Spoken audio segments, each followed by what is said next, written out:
Hi guys, and welcome back to Birmingham Fan TV. Please ignore the bad lighting. We're actually in my parents' kitchen because we've got so many things to do. It's my dad's birthday on New Year's Day, so we've come back down here tonight and we're trying to film on the go, so apologies about that. Yeah, and also I wanted to say, a big sorry and an apology for not being able to get the last two matches that have been without a review. The first one was family commitments. The second one, I've just been really ill. I'm still quite ill now, but I feel a little bit better today, so we're going to crack on with some filming. So I do apologise about that one, guys. But enough of the soppy.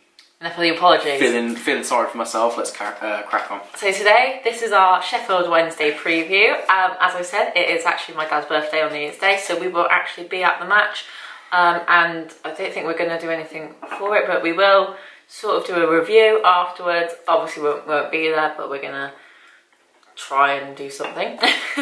Yeah, we're gonna try. Well, we can do a match review in a match. Well, we'll do the match preview, so we plan to sit down and watch the game anyway, so yeah, you won't be without. So don't forget to like this video if you are enjoying our content, even though we've been trying so hard recently to put everything out that we possibly can. Yeah. Don't forget to comment down below what you think the prediction will be for tomorrow. And don't forget to subscribe because we are very, very close to hitting our next target of 1,000 subscribers. So, obviously, because you were without a Brentford review, so you can tell I'm not with it. We'll run through a quick overview of last game. I know this is going to be one for me because obviously Emily wasn't there. And it was a little bit of a flat game overall, if I'm honest. Blues lacked any real tempo. I thought, if I'm going to be hypercritical of Blues, I heard lots of people saying we were too direct second half. It's true. We looked too much for the route one ball to get Adams in behind, or we looked too much for Jukovic, who won most things in the air on Saturday. Yeah, Saturday. No. Yes, Saturday. Oh, was it Saturday? Yes. Oh, it was Saturday. But, nobody really around him to get the flick on. I thought we were much better second half, but first half we lacked any cutting edge in the final third. I thought there was. But I think we ran out of energy, we ran out of steam. It's been a tough couple of weeks for us, and obviously without much rotation in the squad, those legs are starting to show now.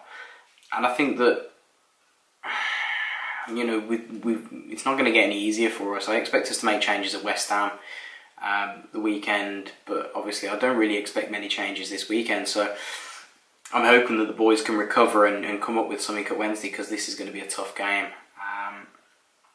Overall, I'm happy to not lose the game against Brentford, because that's, it's another point on the board, and ultimately it's another point towards, well, firstly, safety, and second of all, securing a good finish. So we move on and hope we can get a positive result this weekend. So looking at some of the stats going into this game. So against Sheffield Wednesday, we've actually won 38 of our matches against them. We've drawn 24 and we've lost 34. So in our last 3 games against Sheffield Wednesday, that's home and away, we have won 3-1. That was at St Andrews earlier on in the season. Yeah. That was an amazing game. Absolutely loved that. That was a great day, wasn't it? I remember that with really fond memories. I watched back the vlog on that because it was a really good day. If you haven't watched that, then I'll link it down below. And then previously to that, we won 3-1 as well, and then we won 1-0 before that. Yeah, so our record at Hillsborough in the last couple of years is 1-1, lost 2. Always a tough place to go. I don't expect to get much from tomorrow, simply because I feel that the games are starting to catch up on us, as most teams find with the Christmas period. But with Wednesday's upturn in form, anything from tomorrow is a positive. Like I've said previously, you've got to be realistic. You've got to see where Blues are still. We don't have the strength in depth. This is what we knew was going to hold us back this season. We don't have the ability to make 5 or 6 changes and bring in 5 or 6 pieces of quality. We don't. It's simple. We could bring in Mahoney. We could bring in Craig Gardner. But apart from that, we have nothing really in depth. We have the youth players, but yeah. So looking at Sheffield Wednesday quickly, they still sit in 16th place, so that's, respectable. Respectable, but nowhere near where Wednesday should be in respect to where they've been in previous years. Their last 3 results, real good upturn in form since sacking their manager. A 1-0 win at home to Preston, followed by a 1-0 away win to Middlesbrough, which is a really good result, and then a 1-1 draw at West Brom, in which they should have won. It was a 90th minute equaliser from West Brom, so really they should have 3 wins from 3. And that says a lot. Middlesbrough don't really let in many goals, so their defence is quite tight. So to score against Middlesbrough does really say quite a lot about their team. Yeah. And that does worry me a little bit, especially seeing as going to their place. That's where they've been winning quite well as well. So absolutely, it's a tough one. It's one of those days where either we could turn up or we're going to do a Blackburn. I don't think Wednesday is still full of goals. We're going to do like what we did against Blackburn. Yeah, for sure. Yeah, I don't think they're full of goals, but I don't think that they're going to concede many. Like I say, 1 goal in the last 3. So they're going to be a tough nut to crack tomorrow. So looking at Wednesday's lineup from the last game against West Brom, as we do, we always judge off their previous lineup. So apologies to any Wednesday fans catching this one. So they're lined up with Dawson in goal, and I know that Westwood made a comeback in the previous games, and I know Wednesday fans have been calling for Westwood to come back, so I don't know whether it will be Dawson or Westwood in goal, but previously they had Dawson in goal. Back 4 of Palmer, Lees, Hector and Fox across the back, so obviously not the most experienced there, but obviously it's a solid back line. They're going with that steady back 4 as most teams do in this league. A holding midfielder of Hutchinson, plenty of championship experience there in Sam Hutchinson. Looks like they're going for either a 4-5-1 or a 4-1-4-1 with Marco Matthias, Barry Bannon, George Boyd and Adam Reach across that midfield. Plenty of attacking ability in that midfield lineup there, and a lone striker of Ati Nahui, who always causes us problems. Not the most mobile of strikers, but get him anywhere around the box and you fancy his chances. So Blues are going to have to be careful, and when they've got people like Fletcher that they can bring off the bench as well, again it's just strength in depth, isn't it, that they could either start with someone like that tomorrow or they could bring them into the team. So yeah, Blues have got to be wary of that one. Absolutely. Yeah. Stephen Fletcher scored against us at home this season, didn't he? So yeah, he did. Yeah. So it's going to be a tough one for Blues. Personally, I don't think there will be any changes from what there was against Brentford. But however, I would like to see Craig Gardner come in at some point. I said this to James, and I've said it on videos previously. I do think that our midfield is probably the area that we do have the most ability to swap players in and out for. We do have players like Charlie Lakin, Craig Gardner.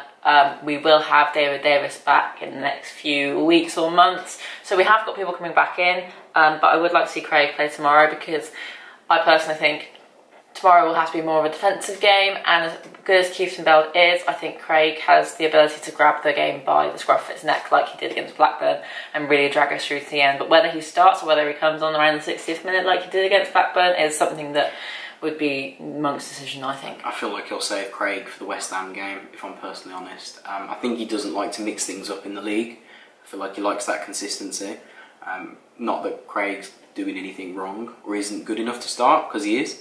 But it just seems like he'll play Bogle, he'll play Lakin, he'll possibly play someone like Dan Scarr at West Ham. So he could mix it up quite a bit at West Ham. So yeah, I can't see him changing too much in terms of this game. So he should be going with Camp in goal, who's looking for his 10th clean sheet of the season. I'm pretty sure of it. I thought it was more than that. It's either 9 or 10. Feels like more than that. He's looking for, but still, I think he needs a lot of respect now. Oh yeah, I mean, he came in and everyone thought it was a bit of a joke, and me included. I remember against Nottingham Forest, I was a very harsh critic of his away when we were away at Forest. But I think ever since then, he sort of turned in form and he's got a lot better. He's now sort of getting a bit more of a safe hands League camp. Yeah. And I think he deserves a lot more credit than he's been given. I know Gary Monk has said quite a few things about him in a positive light, but I think us as fans, we need to now get behind him more than we have been. I know I've seen a lot of people on Twitter that are actually beginning to like League camp. I think he's actually probably one of our better players in the team now. And he was in the team, I think it was the team of the season so far. I'd seen somewhere on Twitter. Yeah, I think it was on averages. Yeah, so I think that says a lot about all of the goalkeepers in the Championship, and League camp was the best. I think the main thing that stands out for me is the camp wasn't brought in at the start of the season. I think with 24 games in, I think camp missed the first 3 for Blues, so 21, and he's got 9 clean sheets already. That's almost half the games he has a clean sheet in. I think that speaks volumes. 1 in every 2 games he will keep a clean sheet. Yeah. Yes, plenty of credit goes to the back 4 as well. But Lee Camp, the last couple of games, made some outstanding saves. We are 3 games without conceding. Hopefully that can continue tomorrow. But we need to remain confident, you know, heading into tomorrow. So a back 4 of Collan, Harding, Morrow and Dean. No word on Pedersen yet. Obviously we've not been able to do the... Gary Monk's not been having his pre-match press conferences, obviously with the tight schedule, which is understandable, but we've heard nothing on when Pedersen's back. I don't know what... He picked up a knock, but he's been out for the last 10 days, so I'm not sure what's been going on with that one. A midfield 4 of Hotter, Magoma, Kifton-Veld and Gary Gardner, same as ever. Looking for a little bit more from this midfield. Saturday, especially the 2 wide players, they weren't really in it against Brentford, but I feel like that's because of the system that Brentford played with the sort of wing backs. They seem to push our midfield back quite a bit, and we weren't able to really press high enough within the game. So looking to get a bit more out of those. And the normal 2 of Duke and Adams this season, who I'm hoping can get their 20 each this season, but they need to keep scoring, they need to keep doing what they're doing. I feel like I'm a personal bad luck charm for Duke, because ever since I met him, he hasn't scored. So, let's finish this one on a score prediction now. I'll let you start this one. Because I haven't put enough thought into this one, because I got the last one wrong, so... My head just said 2 on Wednesday, but I can't. I don't want that to happen. I don't think it will happen. I don't think Camp will concede 2. I think it will be 1-1. And I would be happy with that. You know what, I can't disagree. I'll go with a 1-1 as well. I'd like to see us get something from tomorrow. If we get a point, I'll be delighted. But yeah, take a 0-0. I take a 1-1. I'd love a 1-0. But Vegas can't more than a 1-0. But yeah, guys, that does just round up our Wednesday preview. Guys, thanks so much for watching. And go and check out the other content on the channel. It's been a busy period for us, guys, so do go and check out and leave a like if you have enjoyed, guys. But don't forget to subscribe, comment down below what your team is for tomorrow's game against Sheffield Wednesday, and guys, have a cracking 2019 we'll see you New in Year's 2019. Eve. We'll see you next year.